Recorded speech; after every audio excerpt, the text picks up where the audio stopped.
கடவுளே 30-35 வருஷமா என் லவ் அரியர்லயே போயிடுது. இந்த வருஷம் மட்டும் கிளியர் பண்ணி விட்டுன்னு வச்சுக்க. அடுத்த வருஷம் குடும்பத்தோட வந்து மொட்டை அடிச்சுக்கிறேன்னா உரையத்தை பார்த்த வேலைக்கு வர போகுது. பாப்பா இந்தாமா இது சும்மையா உங்க அக்கா கிட்ட கொடுப்போம். டேடியா அட மண்டை கோளாரு எவனை பார்த்தாலும் அப்பா அப்பான்னுவியா எதுமா கொடுப்ப? என்ன உங்க அம்மா பேரு என்ன? சும்மா பெரிய பொண்ணு பண்ணீங்க பெரிய பொண்ணு ஆயிட்டுக்கிறீங்களாமா? இது அங்கிள் சும்மா விளையாட்டு சொன்னடா. நீ வீட்டுக்கு போ. பிப்ரவரி மாசம் ஒரே பனி அதிகமாகுது. வீட்டு விட்டு வெளியே வராதீங்கன்னா நம்பு போயிடுங்க. போங்க போங்க போ. நீ செருப்பு கட்டி அடிச்சுக்கலாம். எனக்கு வெக்கமே இல்ல.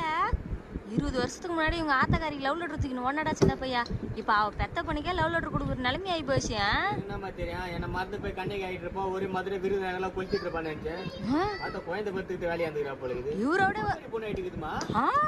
இவரு அப்படியே ஓகேமா தான் இருக்கிறாரு. கையில இருக்கிற லெட்டரை பார்த்தாலே தெரியுது. அறிவியல் வைக்க வச்சல